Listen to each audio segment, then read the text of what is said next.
Hello, I'm Laura Condon. I'm a resident of Bedford, and I'm New Hampshire's voice for vaccine choice. I'm here to speak to you today about the Bedford School Board election coming up on March 11th.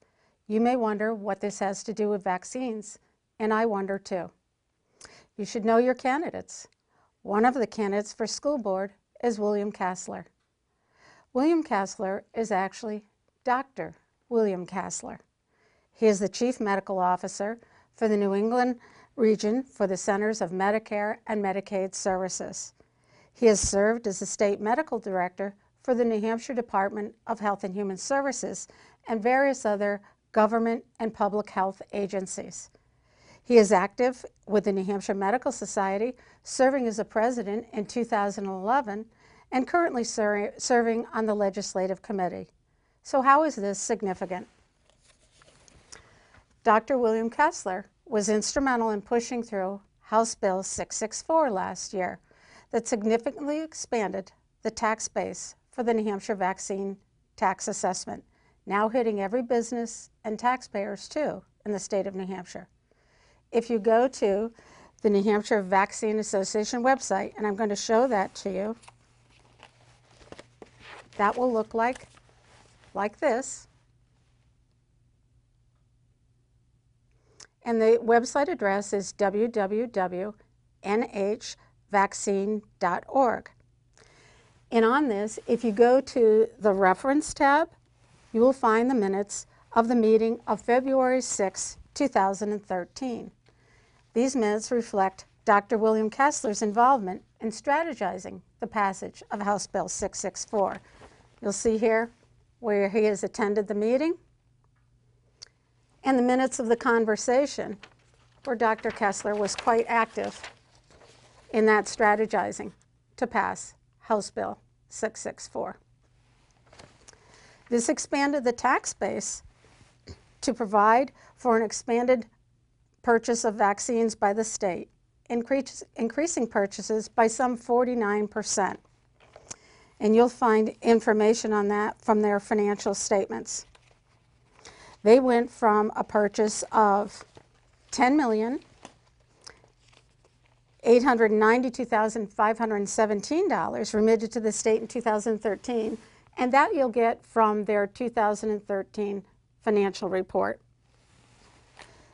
to $16,254,025, and that you will find here on their assessment worksheet. That's this amount here for current year request and vaccine purchases. These monies are for the purchase of every vaccine on the market for every child in the state of New Hampshire, not just those vaccines that are mandated. It is an excess purchase program that creates a de facto vaccine mandate. And while the budget was taking a huge jump, the New Hampshire Vaccine Association Board and the New Hampshire Department of Health and Human Services took advantage of a tax and spend arrangement with no oversight and padded the budget some $500,000, half of that funded through the New Hampshire Vaccine Association. This is the annual cost of the state to have an electronic registry of your child's vaccination status or lack thereof. Now, you know your child's vaccination status. Your doctor has this information. And if your child is in school, that information is there as well. What does the state's need to know your child's vaccination status? Is it no wonder that the legislature refused to fund us? But you won't easily find the funding of the vaccine registry in the New Hampshire Vaccine Association budget because they refuse to disclose it as a line item, in spite of my request that they do so. Even when called in for a Senate hearing on February 11th, and that's where I get much of this information from, is the documents provided for that Senate hearing. This vaccine registry remains hidden as a cost of administration. And you will see that here in this booklet. This is the state's recommended vaccine purchase. And down here, you'll see a line item of $250,000. And look at what they call that. They call that costs of administration. That would in fact be a state vaccine registry. You would have to dig into the minutes as well of the New Hampshire Vaccine Association Board, or attend them as I have, to know that this is part of the vaccine tax assessment for a state registry. If you go back to that website that I showed you earlier, that looks like this, and again go back to the reference tab, and you can look up the minutes for the meeting of October 22nd. You will see that I attended that meeting, and there was also an attorney, Mark McHugh, who now represents the Vaccine Association, attended that meeting as well. And let me read from the minutes of that meeting about this vaccine registry. You'll find that under the section titled Working Plan for Implementation of House Bill 664 Changes. At this point in the meeting, the board asked Mr. McHugh to report on his findings pertinent to whether New Hampshire Vaccine Association could fund the immunization information system project being proposed by the Department of Health and Human Services. Yes, they call it an immunization information system. That's a vaccine registry. Mr. McHugh reported that because New Hampshire Vaccine Association is a special purpose corporation formed by the legislature, it cannot conduct any activity that is outside its intended purpose. New Hampshire Vaccine Association was created by the legislature in RSA 126Q for the very narrow purpose defined as assessing assessable entities for the costs of vaccines in New Hampshire. The New Hampshire Vaccine Association cannot undertake the registry project on its own, nor can it contribute to the project voluntarily as part of its mission, because it is outside its corporate purpose. That would seem to settle it.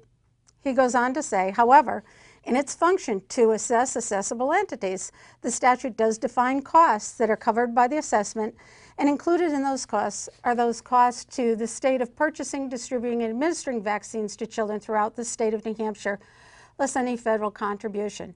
He goes on to say this system is designed to enhance the administration of vaccines, and he thinks it's fair to conclude that it is within the purview of the cost of administration that the state would incur to fund a vaccine registry. I would disagree with Attorney McHugh's opinion on this matter.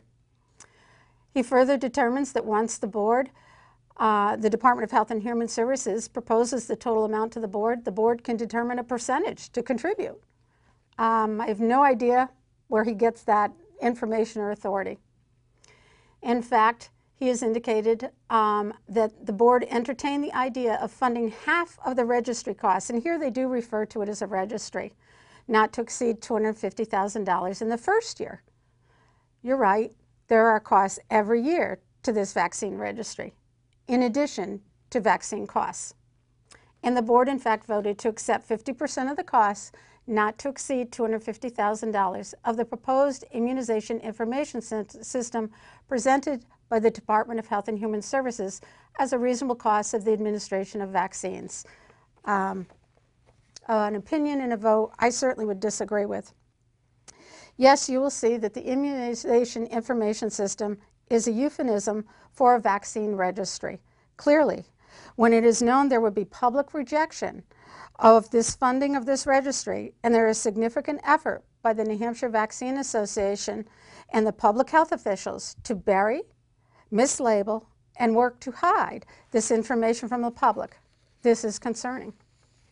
As an advocate for vaccine choice affiliated with a national network of other advocates, I am able to follow legislation in various states.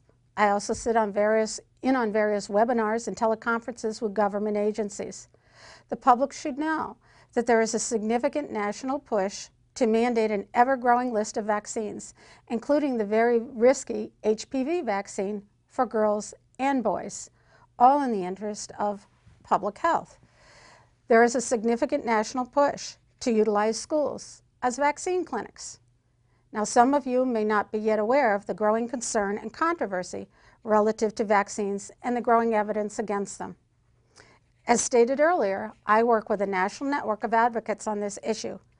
But locally, I work with those who have been injured by their vaccines and the parents of those little ones who have died following their vaccinations.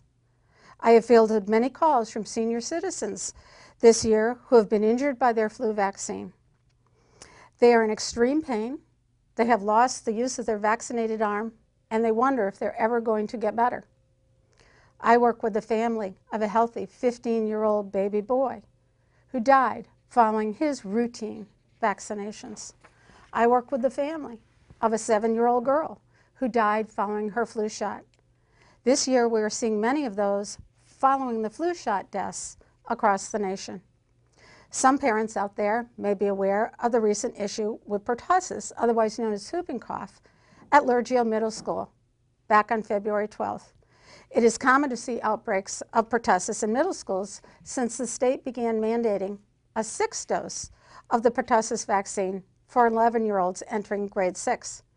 It is proven science and well documented that many of those who are recently vaccinated will either get sick with pertussis as a result of this booster or carry bacteria and spread to others as silent carriers of the disease. As you can see, vaccines and vaccination policies are not without concern and controversy. So we have this Dr. William Kessler with a significant background and involvement in government and public health programs. His legislative activity has allowed for the improper funding of a state vaccine registry. What is William Kessler's agenda in now getting involved in the school system? I don't know. Do you? Does Dr. Kessler have plans to bring vaccine clinics to the school? I don't know. Do you? Does Dr. Kessler have plans to bring additional vaccine mandates for your children? I don't know. Do you? I hope this information is helpful to you, and if you have concerns about a public health official being involved in your child's school where the focus should be properly on education and not medical treatment, please remember you have choices on Election Day. Thank you for your interest. Again, my name is Laura Condon, and I am New Hampshire's voice for vaccine choice.